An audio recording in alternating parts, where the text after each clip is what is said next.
It's time for tech on the show today. Hi, Larry Mealer here. Great to have you along with us. We're talking about keeping your personal data safe on those high tech devices that you have in your home and maybe in your pants pocket. Jesse LeGroux back with us.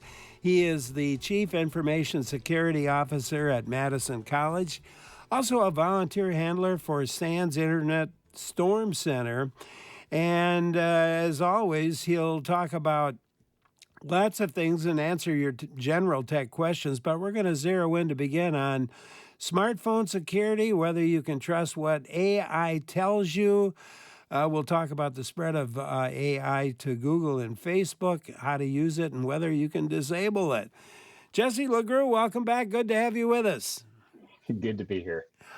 Let's talk device security here a little bit. How vulnerable is our personal data?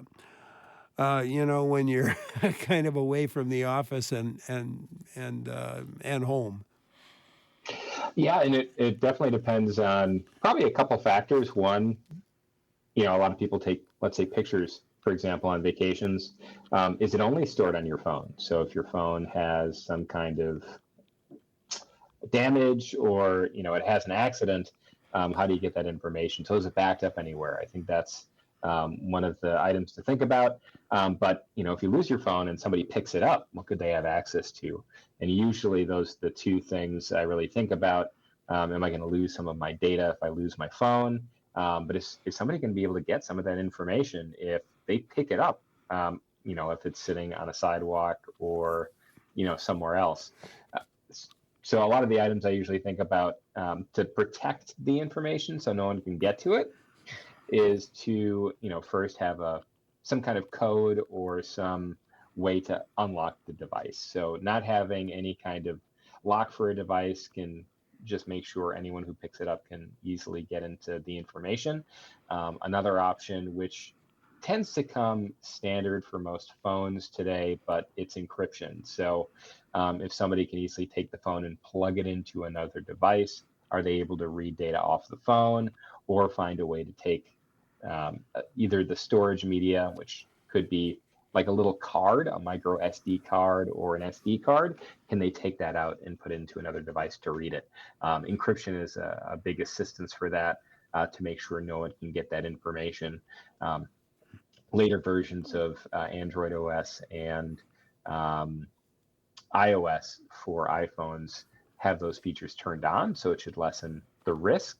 But it's definitely something I think about. The more data you have on that device, the more risky it could be if somebody gets a hold of it. Yeah. What about say you're in a cafe somewhere and you want to take a look at your bank account or just use your computer in those kinds of situations? Yeah, if using Wi-Fi or wireless from any one of those locations, an item I'd usually recommend for most, if you're on a network that you don't trust, if you're not sure who else is on that network, I always recommend using a VPN or a virtual private network. There are a lot of free options that are out there. You can get some paid plans, which offer some additional protection. But it helps to limit who can see inside of what this little virtual private network, what they call a tunnel. So basically, you're kind of in this protected area where no one can see the information you're submitting, which gives you a little bit of extra protection, not only from potentially people trying to attack your device on that wireless network, but from them being able to see the information that you're sending to your bank or to another location. So VPNs can be extremely helpful to make sure your information is protected when remote or even at home. How difficult is it to set one of those up? Most of the time, they're relatively easy to set up. Actually, a lot of iOS devices right now actually do have some VPN capabilities built in to help limit the information that can be shared or can be gathered. That can cause other issues, especially if you're accessing corporate resources, because it does show up in interesting ways on the other end. Where you're like, is this person traveling? And it turns out, no, they're not. That's just the new privacy features of iOS. So sometimes they can be transparent. You don't even think about it. And in other cases, you might have to install an app, turn it on when you want to use it, and go ahead and use it. Usually, it's pretty straightforward. In many cases, you'll likely need to create an account with whatever VPN provider you'd like to use. ExpressVPN is one that's generally free. A lot of them have paid plans as well. The biggest item is it supported on your device, whether it's an iOS device, it's an Android device, or something else. Most times they're supported on a variety of providers. So I haven't seen that be a challenge with popular service providers out there. Let's talk about updates for just a minute. I think most of my updates are just automatically done, but it's important to keep those up to date. Let's talk about that for a minute. Yeah, and that's another thing I kind of recommend when traveling too is, you want to lock your devices, but keep them updated to make sure security updates or functional updates are applied. Most devices will turn those updates on automatically. Um, in some cases, that means the updates happen every day. In some cases, it might mean they happen every week. One of the ways, sometimes those are also customizable, sometimes they're not. It really does depend on the device. If I do want to make sure I have the latest updates, for example, on an Android, I might actually go directly to the Google Play Store, and it might show me I have pending updates. Usually at a certain time, it will automatically apply those. Unfortunately, those updates can also be turned off, and that might happen for a variety of reasons. Every now and again, you have an application that works, and if it doesn't work, it can be a significant challenge. So having an update break a program can actually be kind of challenging. So each person, each organization might choose to do that a little bit differently. That being said, I always recommend trying to keep your device as updated as possible. If there are those specialty applications that if it really doesn't work and there is no workaround outside of that one application, test accordingly. But I'd probably also ask if you don't have a backup plan when it breaks, create a backup plan, because at some point it's probably going to break, and it's good to know what to do if that happens. So always have that contingency plan and try to enable automatic updates as needed. But some testing might be necessary for my day-to-day use. I'm not concerned with applying updates automatically. If something breaks, I either might be able to uninstall it, or I might have another way to do the same thing. So for my standard personal use, automatic updates works great. John wants to know about password. What's the best way to pick a secure password? The best feature of a password to make it harder to break into is generally the length. One of the items that has really come over the last decade or two is what you need is a password with a lot of special characters, a lot of variety. So instead of just saying having a password, you want to have special characters, numbers, and letters. That's true, but it's actually more important to really have a longer password than it is to have a shorter password with very complex changes in that password. Because the complexity to try to break into a password as it's longer is far greater than for a shorter password. So my recommendation, create longer passwords. And usually the recommendation is to use a passphrase. So that could be a sentence with hyphens or a variety of words. It could have changes in case in terms of uppercase, lowercase. You can always add numbers and letters, but really making that password as long as possible is going to be giving you a better benefit. In addition, being able to remember it is really important. So if you do use passphrases, if you use even sentences, it can be really helpful.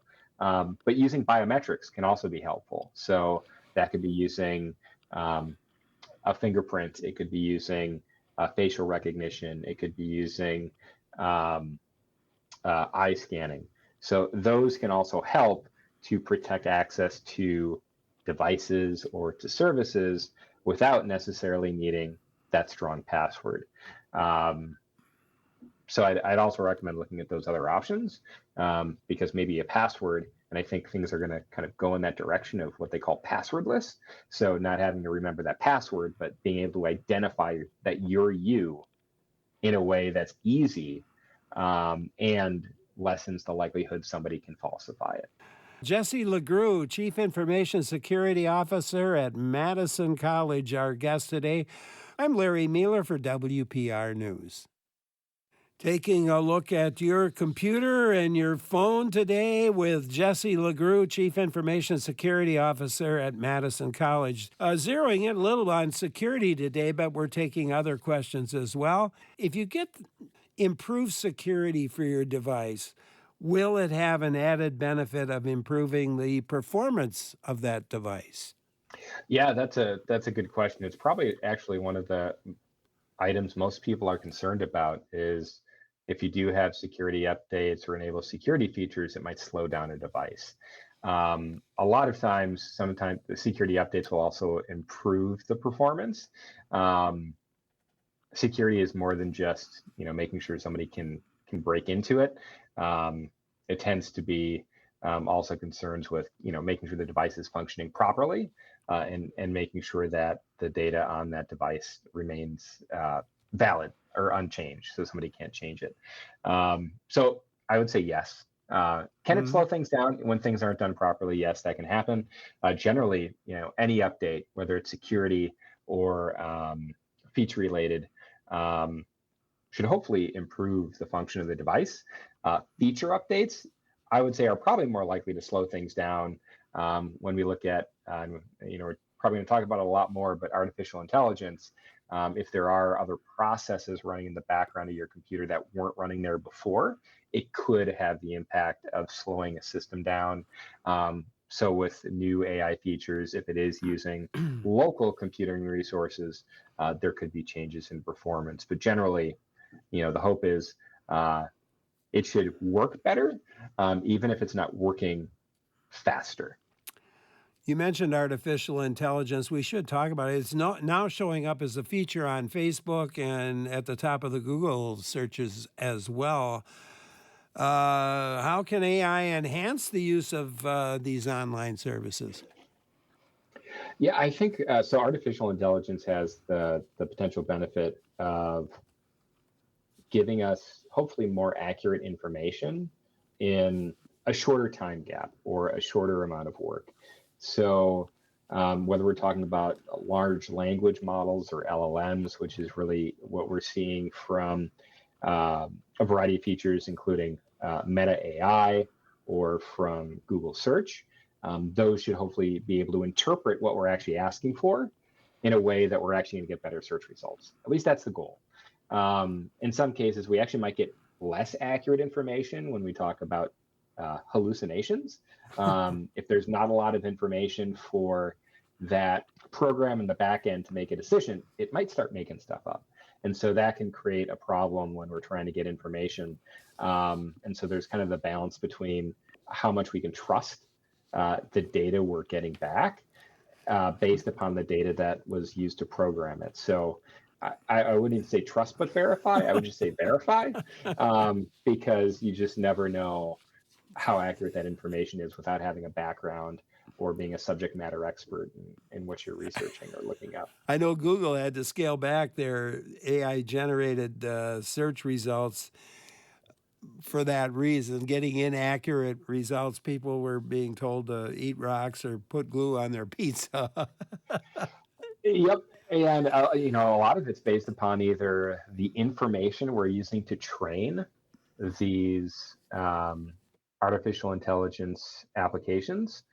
Uh, so either we might have information that's inaccurate, or we might have information that just isn't there. So there's no body of knowledge for the program to state, oh, this is, how I would answer this question. So it might make something up. And so we have a variety. You can look on the internet and try to find out whether one thing is a fact, and you can find websites that will basically give you pretty much all of the options, even though if there is a fact, there's probably only one that can be true.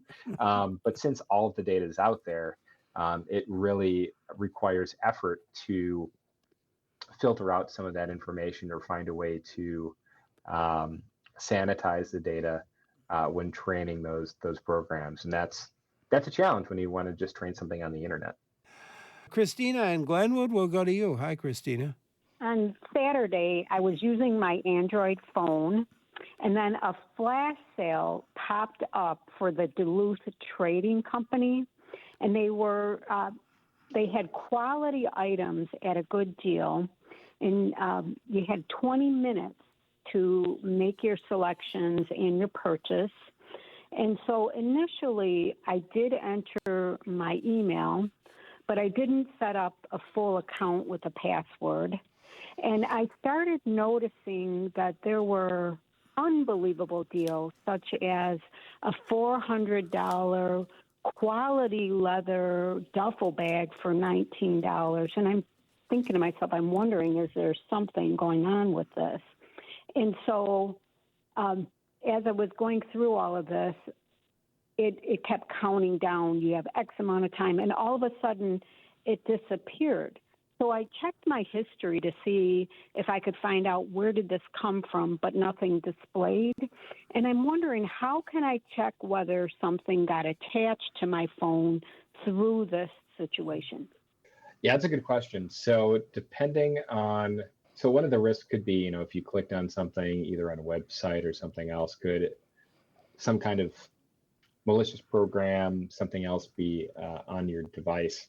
What I'd probably look at first would be any applications you have listed. If it's iOS, it's going to be in the App Store. If it's Android, it's going to be in the Google Play Store. Look for anything that's unusual or that you don't need. Disable or uninstall anything that looks unusual. One of the items I'd probably recommend, if there was really a concern where something else might be on your device, there's a variety of malware that's been reported out there over the last several years that doesn't require you to install anything. It doesn't actually require you to do anything, potentially. Granted, these are very well developed, like nation state level applications, but they take advantage of a lot of vulnerabilities that exist in devices and ones that aren't disclosed. It's doubtful that's the level of risk you probably have for your device, but one of the best ways to help address it is restore your device. So reset it, restore the data that you might need from it if you're really concerned. One item that it has been pretty common on either Google search results, but could be anything that's ad driven, is malicious ads. And so this has even been seen when looking at Google results. You might see certain sponsored ads or items that are at the top of the shopping list or something else. If those are dangerous in some way because somebody paid for them to get up there, it is possible to be redirected to a site that's dangerous. Usually, if that's the case, so if you did put your email address into this website, for example, I'd probably recommend, if you don't think it's legitimate, it sounds like it might be a little suspicious based upon, I guess, the discounts that maybe are far too steep than what they should be. I might consider just blocking that content or even reporting it if you're receiving it in your email. One item that you can do with Google is you can report if you do see suspicious ads, depending on the different products or different applications you're running on your phone. You might be able to do the same thing. But anytime when I see a notification that is trying to give you a timer, which means it's trying to not make you want to panic, but make you want to act quickly, right? Because you're going to get a deal within 20 minutes. Anytime where there's some urgency to take some kind of action is usually an indicator for me. This may be dangerous. Somebody might be trying to social engineer me. They're trying to trick me into clicking on something. And so that's something I just keep an eye out for in general.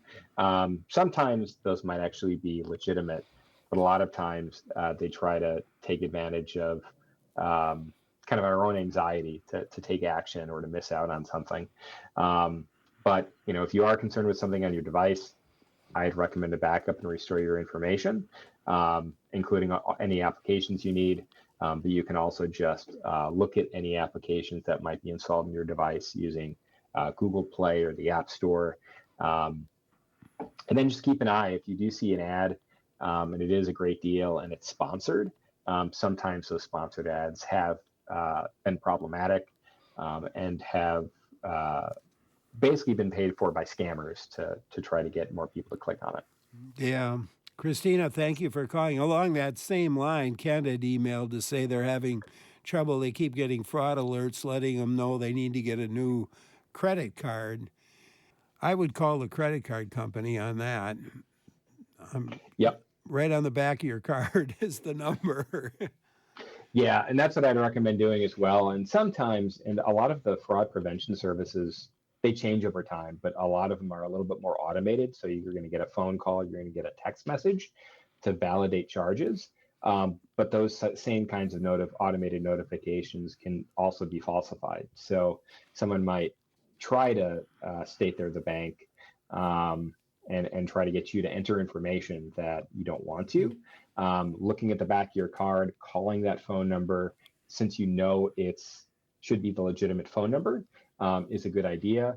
Or even physically going to your bank and sitting down with the person can also assist. So anytime I'm contacted from a different source, if I'm not quite sure about who that is, I'll go to the original source where I know physically they're located here. I know that their phone number is this. I'm going to ignore what I received and try to contact from a trusted method that is publicly posted and I know it's legitimate. Got a notice from my credit card company about a tip that I had given that was out of line with a normal tip. And it was too much, or it was higher than normal, and wondering if this is correct. They weren't asking, they just, if it's correct, fine. And the only reason that had happened was I think I paid partly cash for something, and then I put the rest on my credit card for that meal. So I put the tip in based on the total price. And my credit card company was right there. I was pleased to see that, to say, did you really tip this much? Yep. And I think that's one of the benefits of having machine learning or artificial intelligence, AI, to keep an eye on certain items. This looks a little bit unusual based upon what you've done in the past. This percentage of tip, for example, looks odd based upon your previous activity. And so getting those indicators is really, really helpful. And, I think we've been seeing it much more often in the last few years. But as we see a lot of other services adding other artificial intelligence features, Alexa even being one of those, if Alexa can better interpret what we're saying to actually get a better result, I think we're going to see dramatic changes, both in how those devices function, but in the suggestions we'll get, because they're going to get to understand, I guess, what our day-to-day normal looks like and tell us when there's deviations. Well, in that case, I think the tip would have worked out to like 39% or something, as opposed to the more normal 20% or so. Anyway, I thought, well, they're keeping track. That's all right with me. Peter and Racine, it's your turn. Hi, Peter. Hi, gentlemen. Thank you. Great program. See, I may have screwed up. I got Windows 11, and I didn't like the OneDrive where it takes your information from your computer and stores it up in the cloud. So I turned that off, and then I made a new folder for my computer to drop everything into. But I think I might have screwed up someplace. I was trying to get into the app data folder today to find a lost document, and in the user file, there's no app data there anymore. Could I have set my main folder up improperly, Windows 11? So that's a good question. So it's possible the folder is still there. So usually by default, it's hidden. One item, if for whatever reason I can't see a folder, but I believe it's there. So let's say it's C users whatever your username is, and then app data. If you type that into the Explorer bar and hit enter, hopefully you're just going to see everything appear, and you're actually going to see that content, because it could be hidden. If the app data folder itself was actually missing, it's possible Windows would crash, but I'm not sure. I haven't tried it. I wouldn't recommend it. Usually app data is a hidden folder where a lot of your settings for your user account are stored. It's likely it would either get recreated the next time you log in, or Windows would be pretty upset. But I just try to type it in the Windows Explorer bar that you normally have at the top. Otherwise, if you go to the folder settings when you're in your user folder, you can toggle the option to show hidden folders and files, and that should hopefully show the listing where you're going to see the app data folder and a lot of other hidden folders. And so I would take a look there to look for it. Otherwise, you could also search to see if you can find the folder just on your device. It's possible it moved it into a different location that's hard to find. And so those would be my recommendations. Otherwise, I'd also just check the recycling bin. Maybe for some reason it accidentally got deleted. And usually it won't empty it unless you take some action or have it automatically set up to delete after a week. So hopefully you can find the information there. But if I feel the folder's there, but I can't see it, usually typing it in to hit enter, even if it's a hidden folder, it should show up in Explorer and you should be able to look through any of the files and folders. I also will note, I recently had to fix somebody's computer that had an issue. They were actually using the OneDrive feature, which was storing all of their documents and folders. So they, their desktop folder was blank, their documents folder was blank, everything was in OneDrive. I was surprised at how easy restoring Windows was, where I could reset it to factory defaults. They logged in with their account. All of their files just magically appeared because OneDrive was able to synchronize it. And so while there's, the potential risk because Microsoft now has those files, it can make the restoration process, if you ever have an issue, really, really easy. So just kind of a note, obviously, if you have sensitive files you don't want Microsoft to have, keep them on your device and don't use that OneDrive feature. But that OneDrive feature can also be really, really nice if you do need to recover from an accident because you have an automatic backup. Peter, there you go. Thank you so much for calling. Appreciate it. Jesse LeGroux, Chief Information Security Officer at Madison College, our guest today. I'm Larry Mealer for WPR News. Taking a look at your computers and your phones today with our guest, Jesse LeGroux, Chief Information Security Officer at Madison College. Great to have him with us today. Let's take another call. Peter in Milwaukee, it's your turn. Hi, Peter. Hi. I had a question about the dark web. My email provider, my internet provider has told me my information was leaked to the dark web.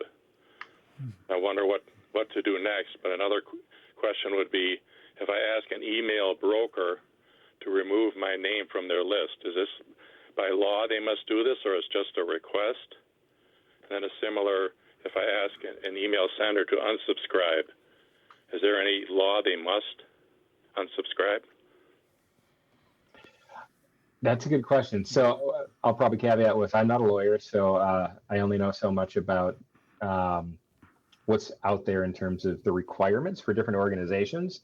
One thing I will note is the US is very different from Europe. So having regulations like GDPR and data privacy is something that the United States is, we'll say, behind on. California is a little bit more up to date with regulations like CCPA for their own Privacy Act. So it may differ based upon where you're actually coming from, where you're physically located and your residence. There's nothing that necessarily states somebody needs to remove your information. They might keep it. If it's on the dark web, or if it's even on the internet in general, you can request that information to be removed. But it can be challenging to actually get the data out there. If it is some hosted by an individual, it might be hard to also track that individual down. It may not be an organization, for example, it might be a person, and it can be really challenging to get it removed. There are a lot of third-party companies that actually offer services to try and redact or remove your information from the internet. Usually they require monthly subscriptions, maybe annual subscriptions, in which they will try to look for your information and remove it. And try to make those requests for you. But in terms of kind of the legal backing that enforces those removals is challenging. Just because every region, those regulations are different. And so it depends on where you're physically located, but potentially also where the infrastructure is physically located that's hosting your information. Both may be impacted for those requests. So usually if the information is out there on the internet somewhere, it's kind of out there, and there are methods that can be done to remove it. But there are also services out there that kind of scrape internet data, and so it's hard to truly remove that information if it's out there, because something else might be backing it up and storing it in a different way, or even posting it in a different way. I always say, for a lot of those, you can make the request. I am a little bit more careful with unsubscribe buttons, because even those themselves, you're never quite sure what's on the other end.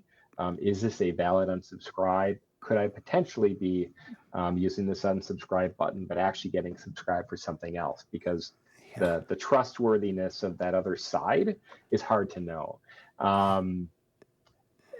For the information that might have been out there on the dark web, I'd always be concerned with identity theft, or just making sure your private information is protected. If you think there might be any risk of fraud, definitely reach out to your bank. The FTC, Federal Trade Commission, and a variety of other resources are out there to help. With identity theft, I do recommend for people, if you don't need to use your credit often, you can get a credit freeze, which basically make sure no one can take credit out in your name. And it's easy to unlock when you need it. So there are other protections you can at least put in place. So if people get certain information, it lessens the chance they can do something bad with it. There you go. Thank you so much, Peter, for calling. Appreciate your call. Carl wonders in Platteville if you have a recommendation for which password creator, organizer app you recommend. I would recommend really what works for you is the biggest thing. So whatever is going to help you get the best password, to keep track of it, and to use it on a day-to-day basis is really what I'd recommend. You have a lot of options for passwords. It can be stored on your device, which means that if you are using a different device, you can't access those passwords. Maybe that's fine, and that works for you. For me, I use a variety of devices, so I actually do use a cloud solution, so I can access the same passwords on my mobile device that I can on my desktop.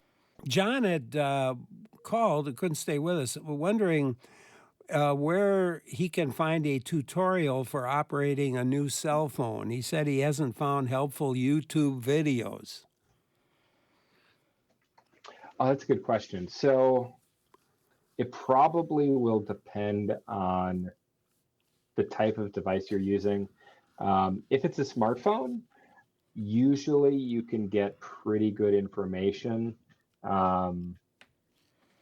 whether it's going to be an Android-based device or an iOS-based device. If you actually have an iOS-based device, what I'd probably recommend, actually go into an Apple store, because you actually might get really good thoughts and feedback there.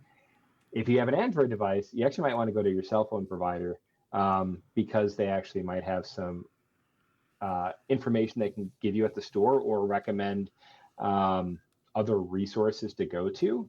If you do have an Android device, you might be able to get some information on Google, but it may not really scratch the surface for a new smartphone user in terms of how to use it, what things to keep in mind. Um, you tend to not get manuals with cell phones in terms of how to use it. So the only resources you're really going to have available are likely to be the ones you're going to find in cell phone providers, Hmm. stores that sell those devices, or other online materials.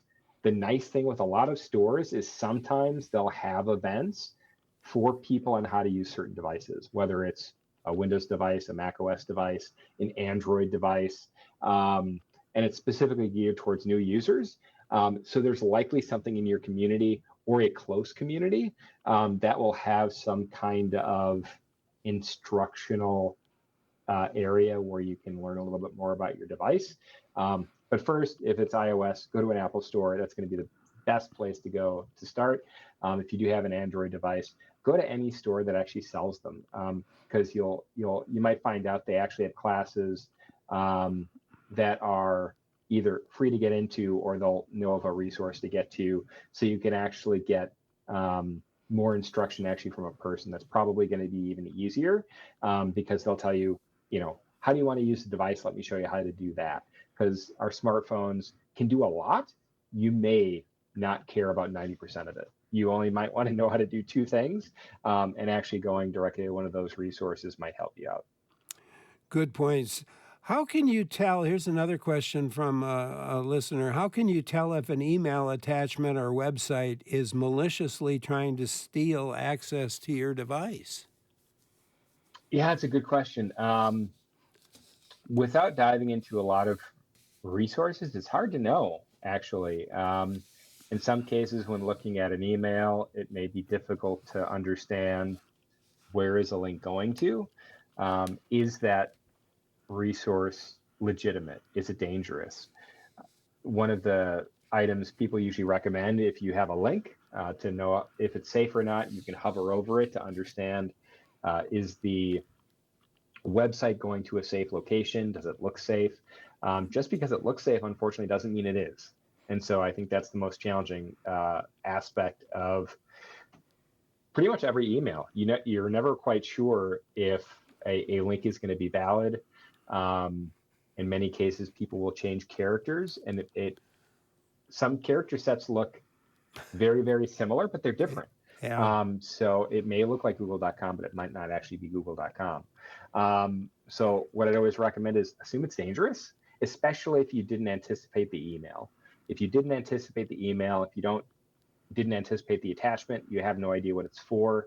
If they're talking about an invoice that you've never done business with a company, I'd probably recommend not opening it or even ignoring or reporting the email.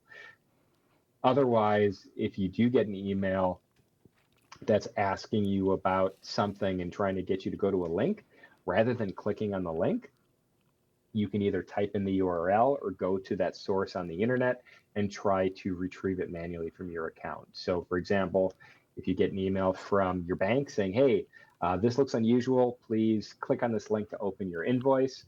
Usually you can go directly to the portal for your bank, log in yourself, and you're going to have a different area within that portal to find the same invoice. So navigate to it manually rather than clicking on the link, because you just never know if that link is going to go to the right place, or if it's legitimate. So those would be my recommendations for the attachments.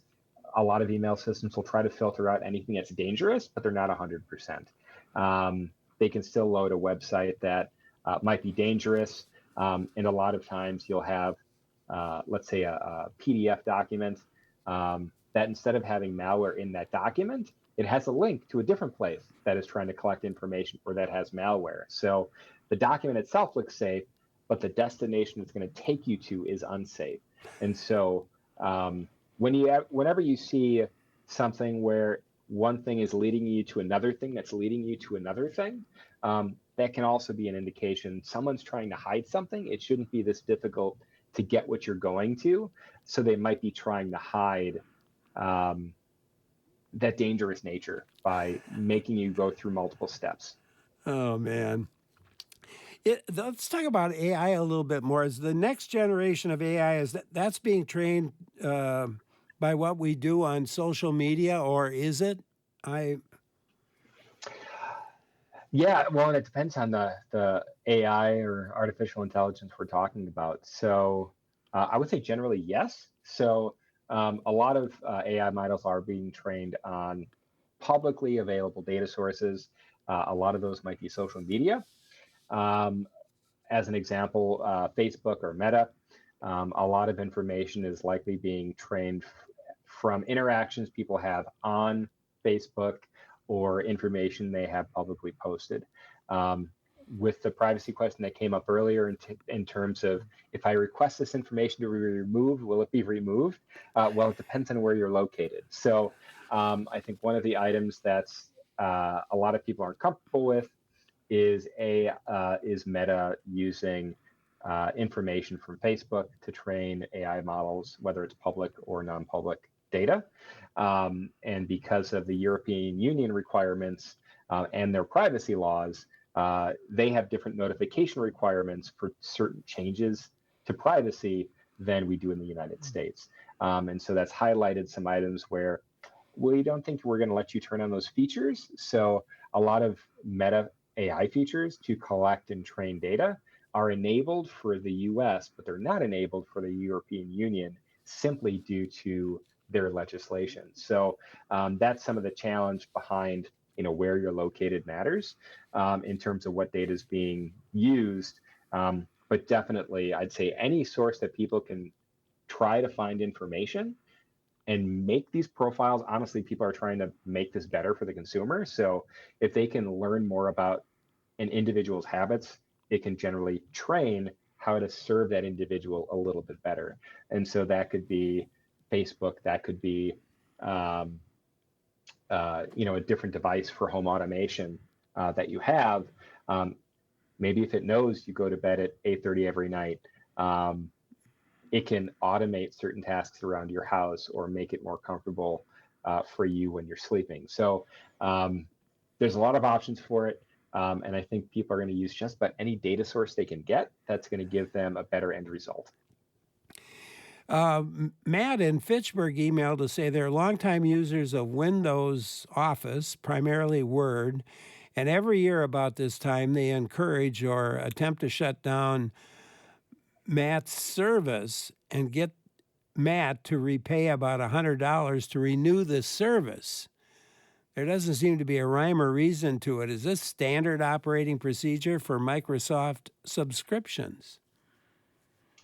It depends on the subscriptions. Generally, I think right now, and this is very common with a lot of software today, excuse me, it's becoming less of I buy it and own it than I subscribe to it.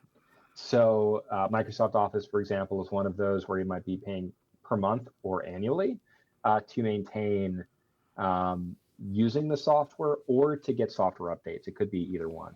But having a regular subscription fee is actually getting more and more common. Microsoft is one of them. Some organizations, you're able to get some benefits for Office for free. In other cases, you might have to purchase it.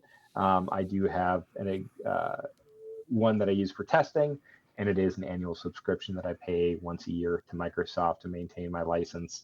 It doesn't mean the emails you're getting are legitimate. So whenever anything always asks for money, I always try to double check from Microsoft what I'd actually recommend doing. If you log into your Microsoft account directly rather than clicking on any links, there's usually going to be a billing section which will take you to any subscriptions you have. So you're going to go directly to the source to make sure the information is accurate. Yep, makes good sense.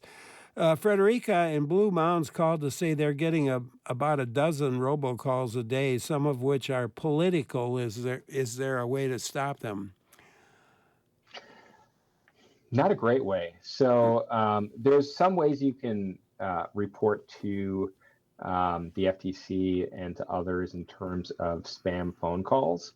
One of the recommendations I'd really have for anyone, keep your phone number as private as you can. So, and what some recommendations are, and you can get like a free Google Voice number or other like voice over IP services. But have a phone number you use for yourself and have a phone number you use for all the other things that you're never really going to monitor or actually don't care about. As soon as your phone number gets listed in any public area, it's likely going to be collected and reused for something which could be either legitimate but more spammy, or they could be scammy where they're trying to take advantage of you and do social engineering. So the less you can have your information out there, the better. I would say report what you can in terms of this is a fraudulent call. Most cell phones do actually have a report feature, which will go back to your provider. They will take that and also hopefully feed that up higher so that it can be collected. The downside is with phone number spoofing, it can still make that a little bit more challenging. But reporting is the best thing you can do at the moment, and try to get your information as hidden as possible. The less people that have your data, the less they can use it. But even then, people will just randomly guess phone numbers. And so that's the challenge with robocalls is they can try every phone number. They just have to keep going. And eventually they're going to hit your phone number. Judy emailed to say they have an Apple MacBook Air laptop, repeated problems using a wireless printer. Judy has 2 different printers installed and they print a time or 2, but then they quit working. Judy said an IT person said he could install a wireless printer for $75, but in a short time I would have to have it reinstalled. What I'd probably look at is, so there's a couple different ways you can print to the printer. You could use kind of a standard network, which is usually you plug it in or it's wireless, or you can use Bluetooth.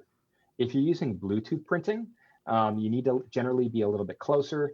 And so that could potentially be an issue when you're trying to print. If you are using Bluetooth, using a wired or wireless connection might be a little bit easier.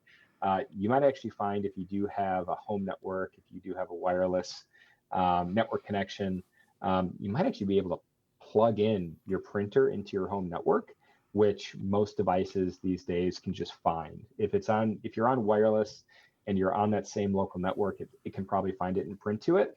That might overall help. One of the challenges with printers is the address might change. And so that could be creating issues when you're trying to print. Well, yesterday it had one address, tomorrow it has a different address.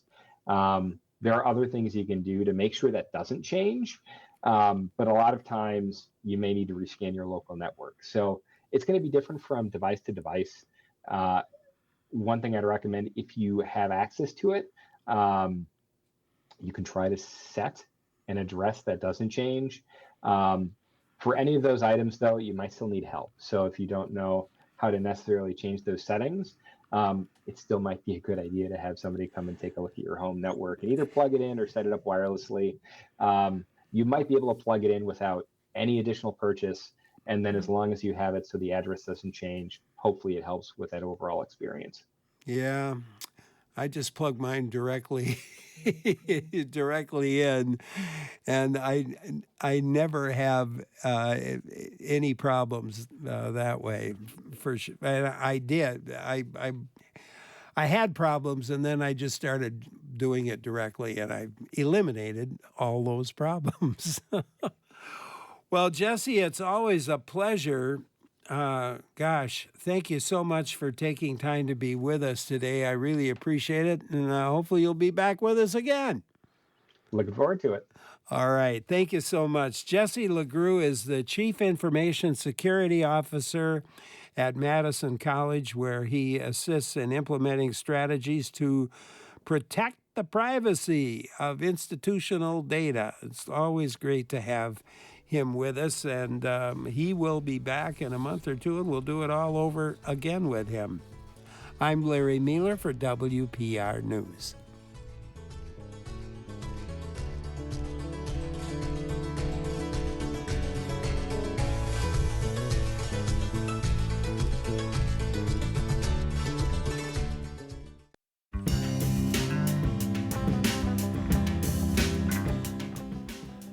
front page above the fold of the very first issue of The Onion in big bold letters was the headline, Mendota Monster Mauls Madison.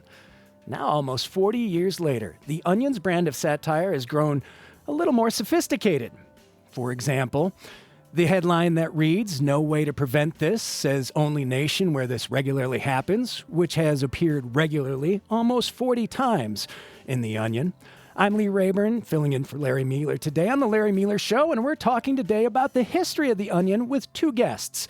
First, Christine Wentz is the author of the upcoming book, Funny Because It's True, How the Onion Created Modern American News Satire. Christine, welcome. Thank you so much, Lee. I'm so excited to be here. Awesome. Also with us today is Chad Knackers, current editor-in-chief of The Onion, and Chad is the longest-serving Onion employee and the last of the original Madisonians on staff. Chad, welcome to you. Thank you for having me. And we want to invite you into our conversation today. If you have favorite Onion stories that you still remember, headlines that have stuck with you through the years or maybe more recently, join our conversation at any time. If you've got questions about how The Onion started in Madison, continued to grow nationwide, and continues to this day, we welcome you to our conversation at 1-800-642-1234. That's 800-642-1234, or you can email us, talk@wpr.org. And Christine, I'll start with you since you started at The Onion back when it all began, fall of 1988. I did. Yes, I did. How did The Onion get started? The Onion got started, my roommates started it. Tim Keck and Chris Johnson were the people who founded The Onion. And basically, Tim comes from a Chicago area newspaper family. He grew up in a newspaper-saturated environment. And so it made sense for him when he was about 20 years old and the money he'd made working at a gas station to pay for college was running out. And he said, I need to do something. I know, I'll start a newspaper. And so he got a bunch of friends to help. And the only thing was they didn't know, what the newspaper was going to be about. And a friend of mine named Matt Cook, who was an improv comedian at the Arc Improv here in Madison, was in that friend group. And he said, I know, why don't we just make it all made up stories? And we're like, sure, that's great. That's it. And that's the story of how The Onion got started. And the interesting thing, though, is that Tim is actually a very good businessman. He had really good instincts from the very beginning. And there turned out that there were many at that time in Madison. There were tons of free weekly newspapers all over the place. Sure. But oddly enough, there was nothing like The Onion, and it was successful almost immediately as a free weekly in Madison. In terms of as a business? Yeah, as a business. Yeah, but also people just loved it. People picked it up and they noticed it right away, even though it was very, very amateurish. I mean, we were 19 and 20 years old. We were just little babies, but there was just something about it that just made people notice it right off the bat. So what was it like working there at the very beginning? Well, I mean, it was a bunch of college kids, in a dumpy apartment on East Johnson Street. It wasn't in a real office, and part of the staff, like Tim and Chris rented the apartment with our friend Andy Dewey to help pay the rent. And so it was people going in and out and people just sitting around, trying to think of something to put on the front page of the paper at 2:00 in the morning, before the printer deadline kind of thing. Chad, I hope it's not like that now. Well, Chad, you were hired back. You were hired back in 1997, I believe, as a photographer for The Onion. What was it like when you began? I remember the writer's room. Our office was on State Street on that first block. It was just filled with Big Mike's soda cups. I think they used to get Big Mike's catered for writers' meetings, and they must have had 6 months worth of Big Mike's cups sitting around. So I assume it was pretty toxic. But yeah, I would go out and with Mike Lowe, the graphics editor, and we would shoot a photo. There was a great one where it was enormous bra found, and so we went and shot it outside the public library. And I guess we were like, oh, we'll just leave that. And I think 2 days later, or after it came out, the library called the Onion office. Is like, you got to pick up that bra. So it was almost performance art as well as a newspaper back in Madison. Yeah. I'm curious about how Madison and the time helped define what the Onion not only started as, but eventually became. We're at the end. It's 1988. First paper comes out in the fall of 88. Yeah. And it's the end of the Reagan administration. It's also a time when Madison is an affordable place to live, and Gen Xers are coming of age and trying to figure out what their role is in the country. Yeah. How did Madison and that time help define the Onion? Well, Madison had amazing things going for it. And I'm sure many college towns around the country are probably similar, but the rent was affordable. You could work at a minimum wage job or two and still have time for projects and hanging out with friends. You know, I have kids. Right now, I have a kid that I was the age I was when I was working on The Onion, and the intensity of his sort of environment is just really different, and like just the affordability of everyday life is like a big part of that. Madison was also. There was just a lot of freeform stuff happening, you know. There was a lot of crazy creative stuff going on. It was a very DIY atmosphere. It was like the local business was very strong, and there was just a very strong local culture. And the Onion, you know, really just fit in with all of that. Local music scene with Club to Wash and exactly. Old O'Kay's Corral. Totally. Yeah. I remember that. And Chad, I believe you came from Appleton and family farm there. Give us a little idea of how the Midwest sets the tone for what the Onion is to become. Yeah, I mean, I think there's a kind of down to earth, you know, I think there's a great sense of humor out of Wisconsinites too. You know, they kind of laugh at themselves, and that's part of the great thing about the Onion is a lot of the area man and woman stories were just kind of about people we knew. It was very relatable. It wasn't this like elite East or West Coast kind of, you know, entertainment look. It was like, this is, you know, real stories about real people, like the wife told not to mess with stereo settings and things like that. Yeah, real people, but not real stories. And that could, I would imagine, sometimes be a fine line to try to define. Yeah, you know, and that's the thing is sometimes something will happen in your life. You're like, oh, this would be great for satire, but I need to wait 2 years before, you know, I can put that out there. Like I've coached my kids, like baseball and t-ball teams and stuff, and that, like, I'm like, I cannot put those jokes in for a while. Until they're a little bit older or you get a little bit of distance from it. We have callers lining up who have their experiences to share and their memories of the Onion and their questions as well. We invite you to the conversation at 1-800-642-1234 with our guests, Christine Wentz and Chad Knackers. Let's go to Luis in Dodgeville. Hi, Luis. Hi. I just wanted to relay a story that you might find humorous.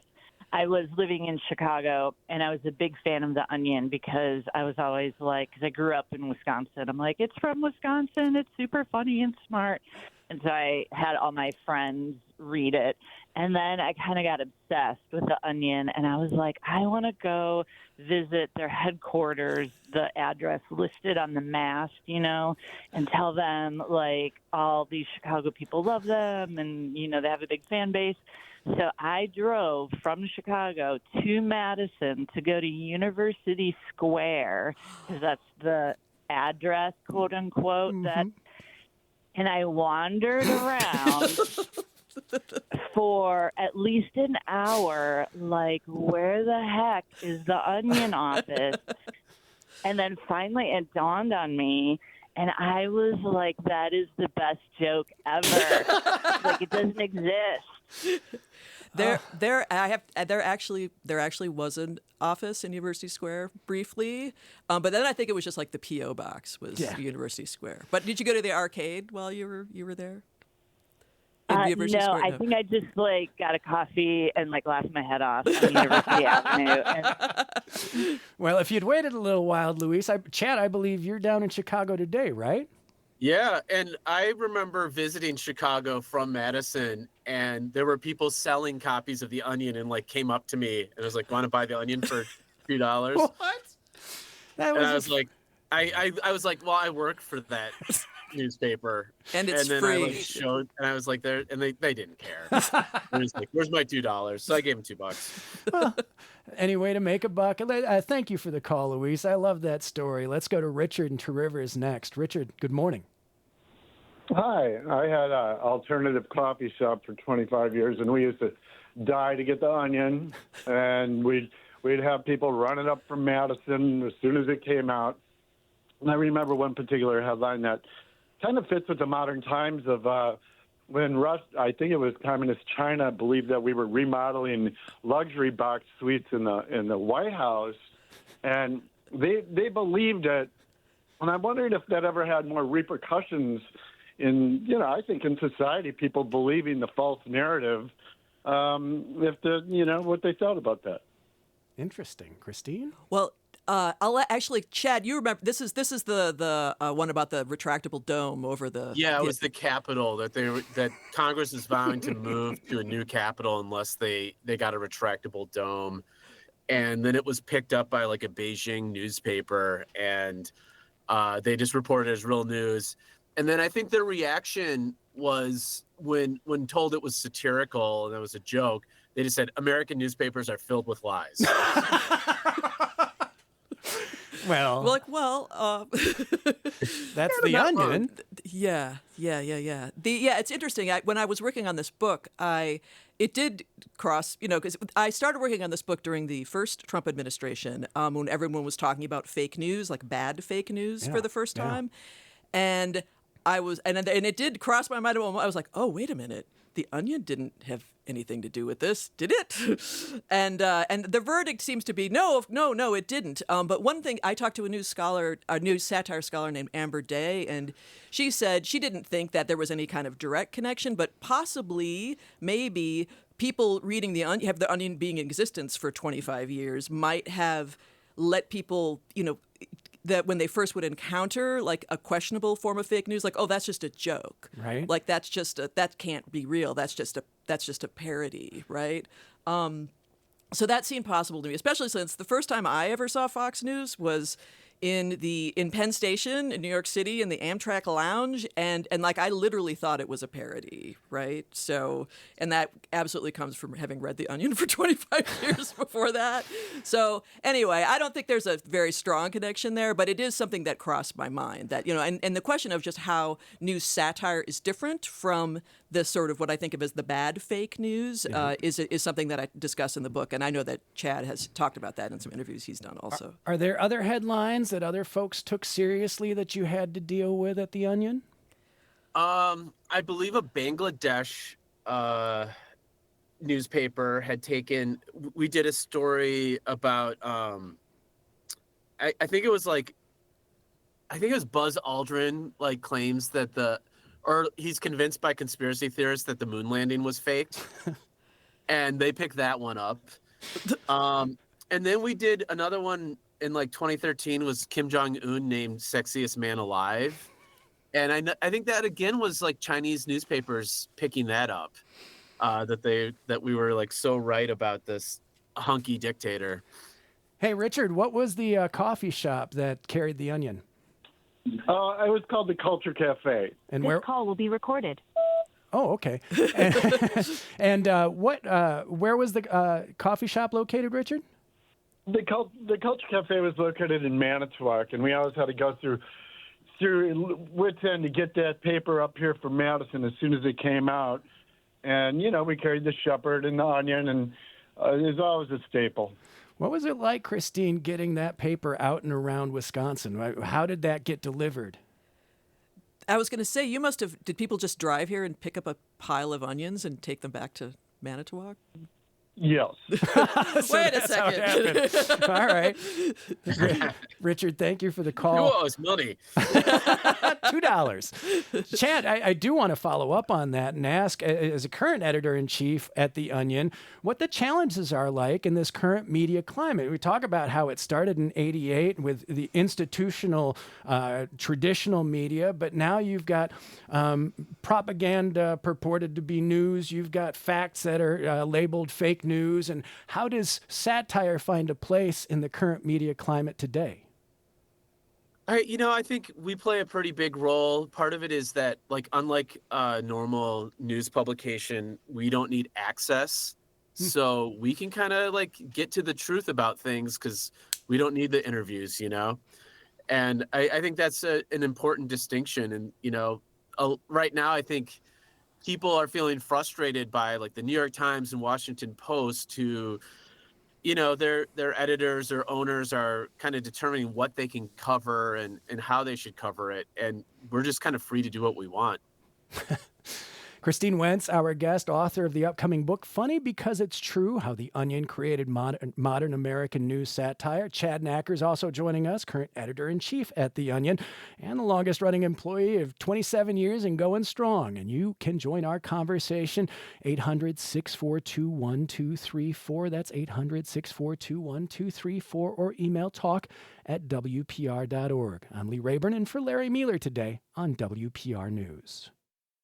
You're listening to the Larry Mealer Show on WPR News. I'm Lee Rayburn in for Larry today, and we're talking about the history of The Onion, the satirical media company started by UW-Madison students in the late 80s.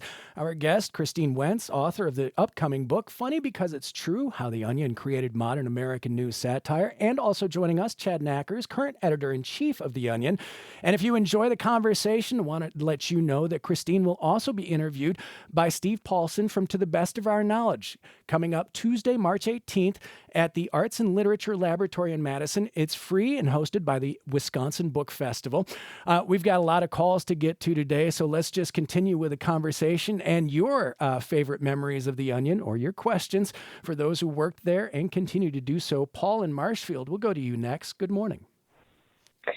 Hi there. I was hoping your guest could help me with a mystery that has plagued me for a long time. I used to have it's like a coffee table book of like Onion headlines throughout history, and there was a political cartoon. It was something like the world's most complicated political cartoon, and it was hilarious. And I've Googled it, and I can't find it. And I would like to say that one of my favorite parts of The Onion has always been the political cartoons by Stan Kelly, which are hilarious. Are you referring to the book Our Dumb Century? That was the Onion's first yes. original book. Yeah, I can't, off the top of my head, I can't think of that, but you could just get yourself a copy and dig through it if you don't have one anymore. I'm sure you can still find one. That's not very helpful, but that's all I can say about that. Yeah. Thank you, Paul. Let's go to Marty in Sherwood next. Marty, hello. Hi there. I remember the Onion. I was introduced to it in the early 90s. I used to go on spring break to Madison to visit some of my friends that were going there. And remember the first time that I saw it, I was like, is this real? We were journalism majors, a couple of us. So it was kind of like, how can they get away with this? So is this an April Fool's edition? And my friend Christy was like, no, it's just a satire. I'm like, oh, okay. So that was always something that we look forward to. And I remember, I think I still have a copy of it. They had the headline, 50-foot Ann B. Davis attacks the state capitol. I still remember that one I have a really good piece of trivia for you for that, in that I was the model for that picture. That's like the only time, like it wasn't my head, it was just my body in my friend's like waitress outfit. That it just really cracks me up that you brought that up, because that's literally the only time that I personally have been on the cover of The Onion. Well, Christine, according to your book, you only had one front page headline article, and I do not believe we can actually cite the headline. You probably can't on the show. But it does, it does bring me to the business side of things. I mean, a writer's room sounds like a lot of fun, but did you ever come up against businesses who had some issues with maybe the diagrams that were on the front page being right next to the businesses that were supporting you?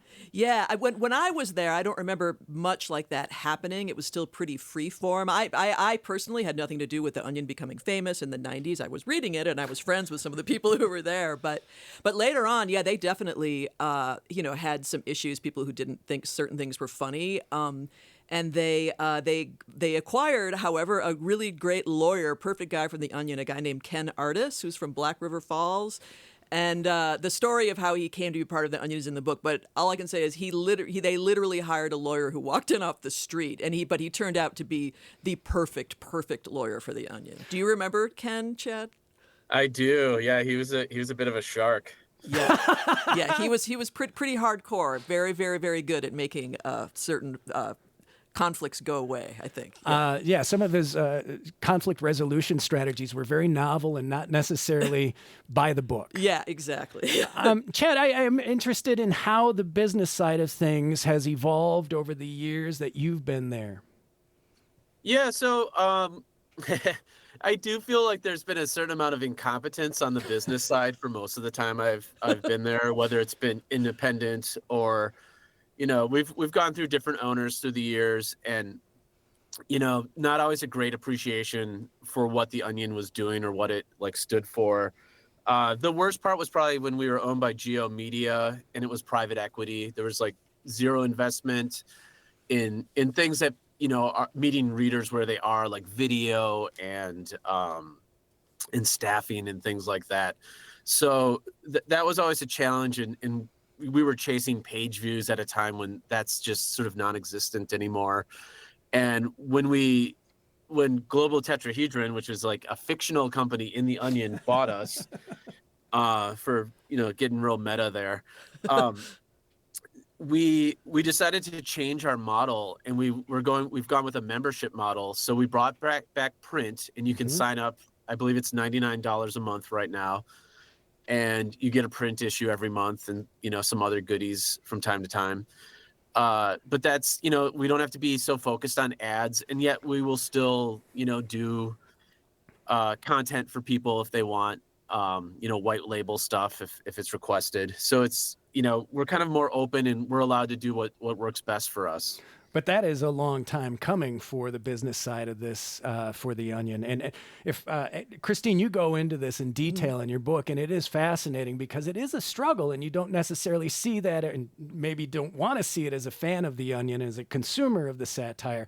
But there is one point, I believe, where the Onion actually ran a story that said Yuan May Amalgamated Salvage Fisheries and Polymer Injection Corporation buys the Onion. Yeah. And I do believe it was Gawker, which would be part of Geo Media that you were wrapped into, the Onion was wrapped into for a while, that took that headline seriously. Yeah, that's what I heard that was reported on seriously. So yeah, it was before we were with them, so we were still independent, and I think a couple of our writers had known some people from Gawker, and they're like, if we say that we're for sale, they'll buy into it. They didn't have any details. So then the next week we have our China takeover issue where Yuan May purchased us. Chad, earlier you said that the subscription's $99 a month. Is that correct, or is it a year? $99 a year? Yes. For the Onion to be delivered straight to you. Yeah, and you overseas. And you mentioned Global Tetrahedron, which was a running joke in Our Dumb Century, a New York Times #1 bestseller, the first book from the Onion staff. What does that mean for your, editorial opportunities today? Well, I think it means that we have a lot more independence. It's great to have somebody who buys us, who gets the Onion, who's a big fan and loves the fake companies that are created. And one of the best parts is it just gave us a new avenue for jokes. Now we do stuff about Global Tetrahedron. There's always ads in the print edition. We don't have any, there's no sponsorships in the issue. So we have ads, but they're all fake ads now.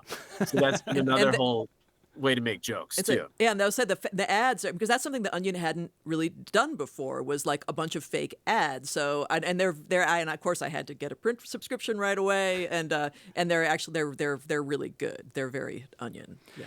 Our guests are Christine Wentz, who is the author of the upcoming book, Funny Because It's True, and was the copy editor for The Onion for the first 2 years. Chad Nacker is current editor-in-chief of The Onion. And we invite you to the conversation at 1-800-642-1234. Let's go to Bob in Kewanee next. Hi, Bob. Well, good afternoon.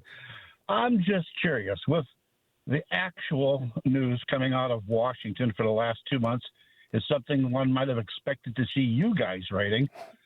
How do you top it? Chad?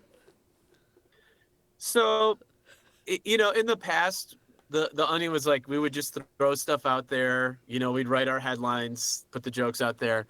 Now, I think, we've already had one, 4 year term of Trump. So we're kind of used to him. So it's easier to react to what he's doing and build off of the real events. So if someone's kicked out of the address to Congress, we can play off of that rather than trying to guess what they're going to do. And I think that lets us like have a little more teeth. Was it easier to make fun of President Obama or Diamond Joe Biden with his Trans Am and Ray-Bans? Some of the Obama headlines that Christine writes about in her book are Black Guy Asked Nation for Change and Black Man Given Nation's Worst Job. How do you compare the political divide in this satire that you're trying to create? Well, it's interesting because I think you have more fun with establishment politicians because they're so straight-laced, and then you make fun of their world and make it crazy. With Trump, they're kind of it's so unexpected. You're not sure what's going to happen, but the consequences can be so dire that it's actually more meat for satire. So you have something to play with, but it's not always so much fun. It can be some hard work and maybe to some degree a moving target, depending. Yeah, and it can be pretty exhausting to keep up with, but it does feel, ever since 2001 with 9/11, it's felt like in the Iraq War that there's bigger things to kind of attack and go after, and I think that's something that like the Onion has grown and matured into. Well, speaking of New York and The Onion growing and maturing, Christine, you write about when The Onion moves to New York City, and their first issue from their headquarters in New York is supposed to come out September 16th, 2001, and how defining that moment was for the future of the paper and as well for the future of satire and humor in the aftermath of such unbelievable tragedy. Yeah, the Onion's 9/11 issue is one of their most famous and written. I mean, I'll let Chad. Chad was there. Yeah.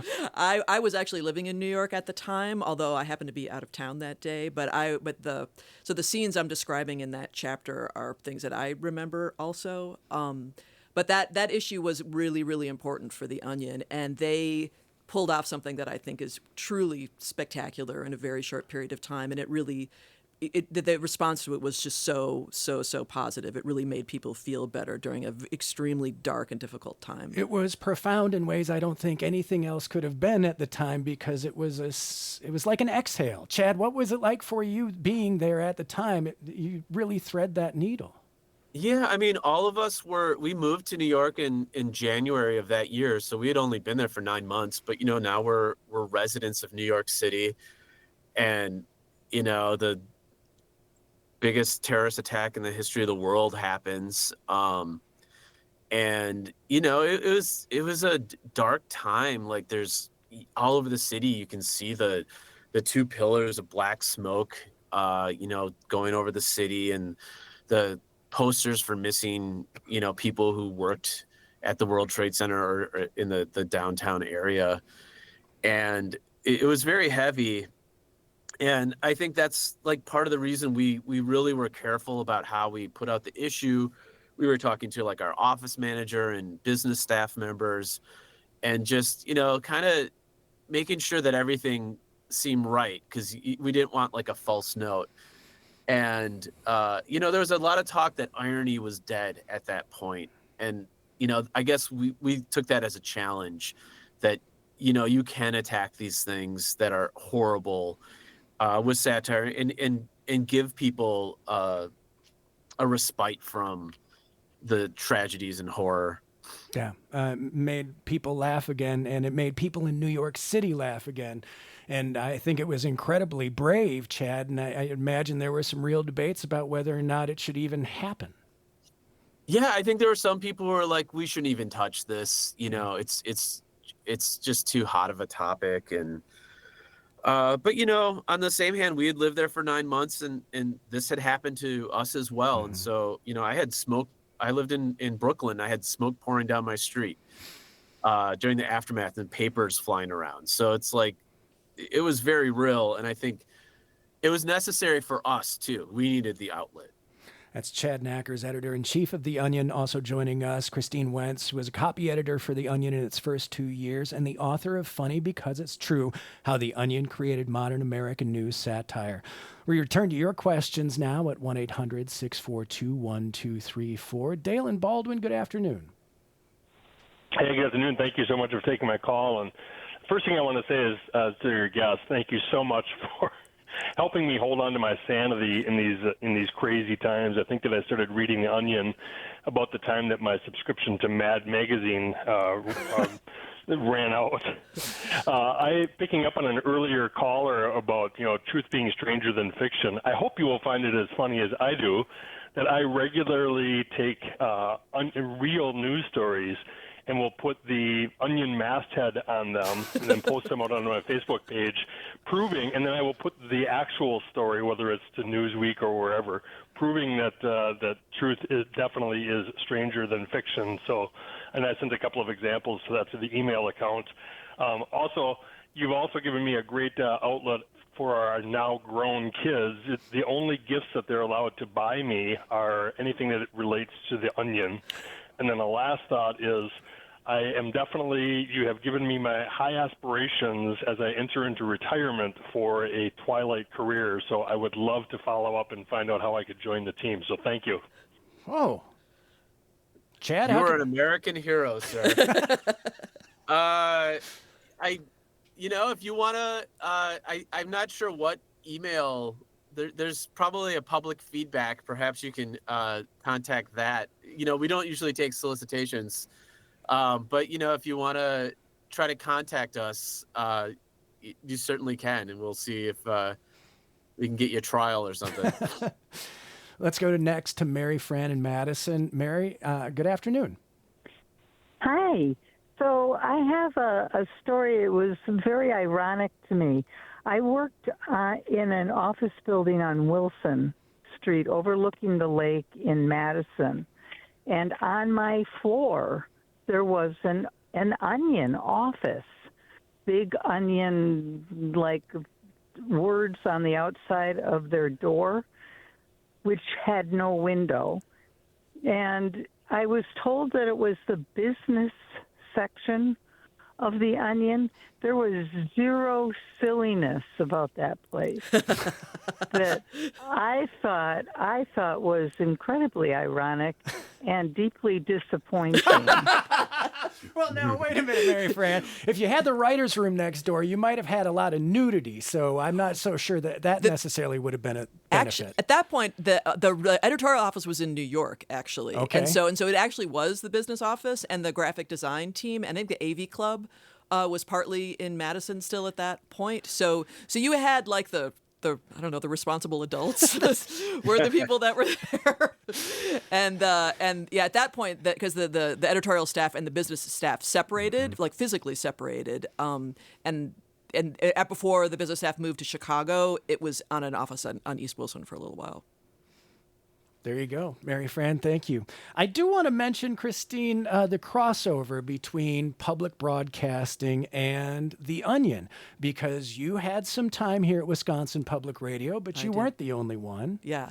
Rich Dahm and I both were board ups and news announcers here. I used to answer the phone for the Larry Mueller show back in the day. So coming back when I was asked to do this, I was like, yes, of course I have to do Larry Mueller. That would be great. And the person who got us those jobs was Scott Dickers, who was an editor of The Onion for a long time and an owner of The Onion for a long time. And he was the one who was working here, and he got Rich and I auditions, as it were. And Rich, by the way, went on to do quite illustrious things, became an executive producer of the Colbert Report, and wrote, like, in case he has a whole bunch of Emmys, and like he went on to very spectacular things. But for a while, yes, I was here. But in this very studio, in fact. Yeah. Interesting. Yeah, unusual. But also interesting is it worked the other way, too, as you had Stephen Thompson as one of the, starting the AV Club for The Onion, which continues today. And Stephen Thompson, now the music editor for NPR at the mothership. Right, exactly. So there's lots of interconnections there, yeah. Back to your questions now. Duke and Viroqua, good afternoon. Hi. Can you hear me okay? Yeah, go ahead. Okay. I I have an observation and a question.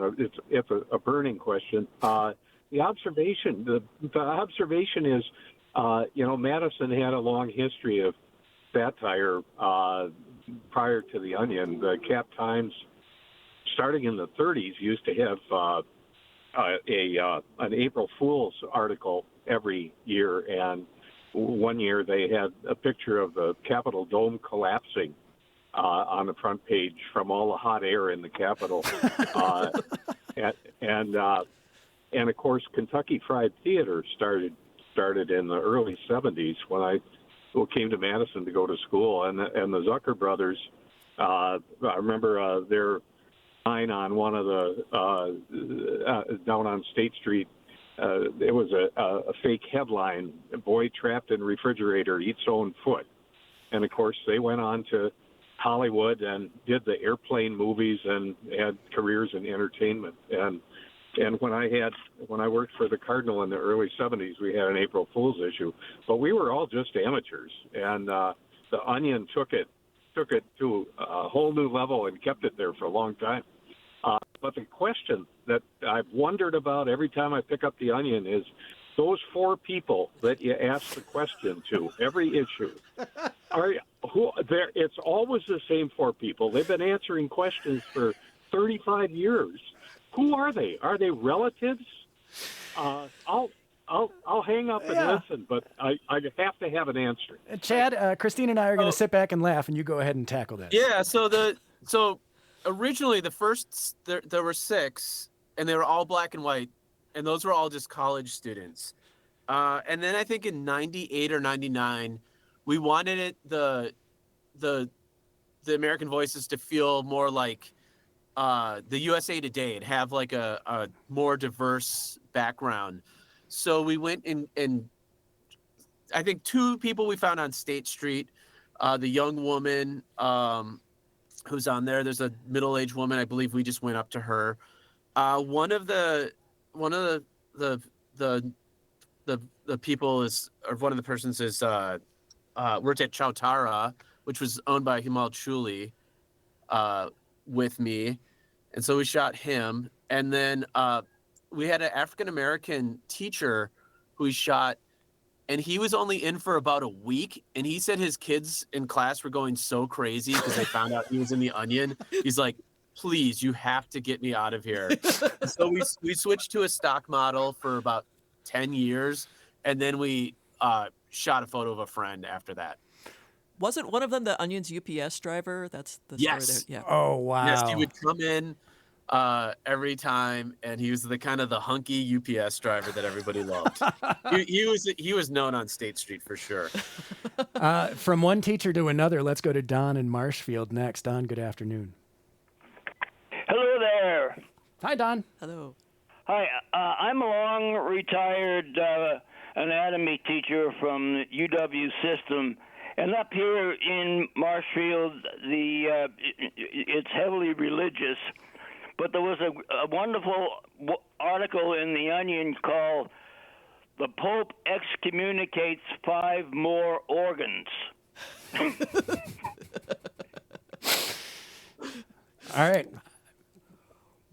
Thank you, Don. And I'm curious about the writer's room because it seems like that has always been a place of, strange to say, a safe space to try anything and to fail miserably and to maybe offend to some degree. How consistent has that been through the years, and how important has that been to the vibe of the Onion? I really learned. Sorry, you want to take that one? I'll just say briefly that writing this book gave me such respect for the Onion's headline, sort of sifting and winnowing process. For every Chad, like 100 headlines that are pitched, that maybe 2 or 3 get in, something like that. So the Onion has a really pretty great process developed over a long period of time to make sure that what is actually appears in the publication is good. And Chad, I'd imagine part of your job now is continuing that tradition and teaching it to the new recruits for the Onion. Yeah, I'd say over the last 10 years, a large part of my job is kind of sharing the institutional knowledge, and it's been interesting to start up print again after 12 years because there's more of an emphasis on like shorter headlines that fit better for print. And so you're seeing people like think about that, and they're like, it's fun because everybody's like, oh, we could cut that word, let's get rid of that. And it's like we get jokes like baby saves affair, which feels like could have run in 1994. Absolutely. We got to take a quick break, but we will continue with your calls and questions at 1-800-642-1234 with our guest, Christine Wentz, author of the new book, Funny Because It's True, How the Onion Created Modern American News Satire, and Chad Nackers, current editor-in-chief of The Onion. We're at 1-800-642-1234. I'm Lee Rayburn in for Larry Mealer, and this is WPR News. Tomorrow on the Larry Mealer Show, we talk about the warning signs of a stroke and recovering from a stroke. After noon tomorrow, we'll talk about new research on Alzheimer's disease and fundraising efforts to help aid that research. That's tomorrow on the Larry Mealer Show. But right now, we're talking about the upcoming book, Funny Because It's True, with our guest, Christine Wentz, who is a copy editor for the first 2 years of The Onion. Chad Nackers has been at The Onion for 27 years and currently the editor-in-chief. And Chad, we've got an email here from somebody who wants to know about the status of The Onion's attempt to purchase InfoWars, the Alex Jones website. Yeah, that is slightly on hold because the bankruptcy judge in Texas decided that our bid, there wasn't enough transparency with our bid because we were working with the Sandy Hook families. And it's an unfortunate situation because we had their blessing, and they were going to like take some of their future money and put it on top of our bid so that we could acquire that property. There's still a chance that it could come our way. But right now, I think they changed it that someone would have to buy all of Alex Jones' debt, essentially, which is we don't need debt. Well, what was the idea behind the attempt to purchase the Alex Jones website?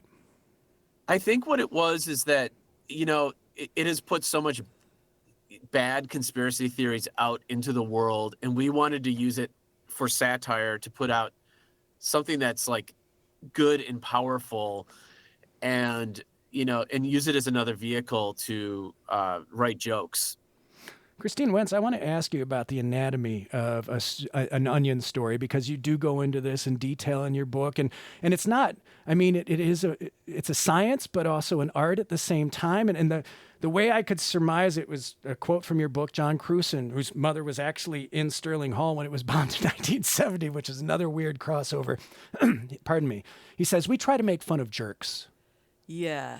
Actually, I might turn that one over to Chad because I think he can answer that better than I could. But the Onion, the old thing about they punch up, they don't punch down, right? Yeah, and the focus of who you're making fun of is given so much thought when it comes to how the story is going to end up, how the headline reads. Chad, what's it like building that story from the headline out? I think of it as a lot of how the Native Americans use every part of the animal that they slaughter. We use every part of the headline, every aspect of, say a joke like Greyhound to send chimps on pioneering bus trip from Buffalo to Atlantic City. So we're gonna have stuff about it, details about Greyhound, about what this new, pilot trip is going to be like, and what aspects are natural to Buffalo or to Atlantic City, and kind of hitting the griminess of that. And so you just kind of use every part of that while building it out and building the jokes. Let's go to Jacob in Madison next. Jacob, good afternoon. Hey, I just want to say that I was on the cover of The Onion once back in the day. What was the story? I worked at a metaphysical bookstore that used to exist on State Street. Was it Shakti? I would say it was Shakti, yeah. Yes. And the photographer, two guys came in asking me if I'd be on the cover, which was kind of a surprise to me. I didn't know this was going to be happening, and they brought in a beanie cap for me to wear, and it was kind of a takeoff. The cover was kind of a takeoff on Mountain Dew commercials at the time. The Just Do It commercials. Chad, And so sorry, go ahead. I had to look like a bro that was holding up this can, standing out in front of the bookstore at the time. Chad, that was probably you and Mike, right? Heading around, Maybe. or maybe It sounds like the Mountain Dew Council, right? Like a classic. It might have been just before me, but I can't totally remember. Well, I appreciate that, Jacob. I hope you have a copy of that for yourself still. I don't. I wish I did, though. Christine, what are your favorite memories of your time at the Onion? It was just very fun to be able to kind of do whatever you wanted, you know. I was also I was in and out. Everybody was in and out doing other things. It was just very fun to get together with friends and like make this cool thing that other people would read and like existed in the world. You know, it was a super. It was just it was exciting and interesting, and it was it's a very intensely creative place, and it was I don't know, I just remember it just being fun and interesting, and everybody was just really smart and hilarious and fun to talk to, and that's what I remember. Was it difficult to walk away from? Oh no, no. I mean, I was doing other things like the Onion.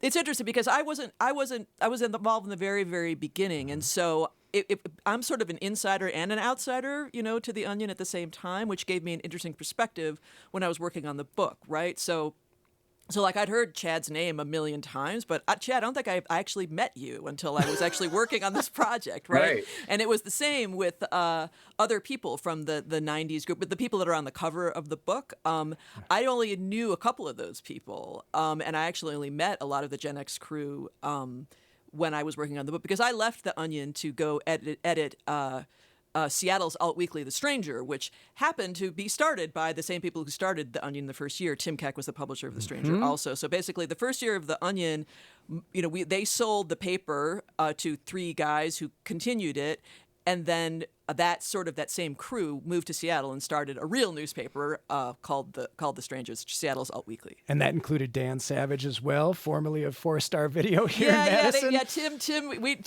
Dan Savage had nothing to do with The Onion, but he was a checkout clerk at 4-Star Fiction and Video here in town, and he would always make these really funny jokes, and he was in an ACT UP T-shirt, and everybody just thought he was great. So Tim was like, "Hey, why don't you come to Seattle and be our advice columnist?" And Dan said, "Sure." And so that's how Savage Love was born. Chad Knackers, what keeps you going after 27 years at the Onion? You're the longest running remaining staff member, probably the last Gen Xer and Madisonian on board. I just love the meetings, riffing with the writers and making jokes. It's been great the whole time. And give us a little idea where the Onion's going next. You can get a subscription. You can get it mailed to your door. And the Onion's tried a number of things, from a movie to the Onion News Network, which I believe won a Peabody, right? Onion News Network did, yes. Yeah. So where do you see the future, Chad? So we just started Onion News Network up again in November. So we'll have more of those. And we're going to try to do some more timely stuff with those videos. So we're going to expand our video.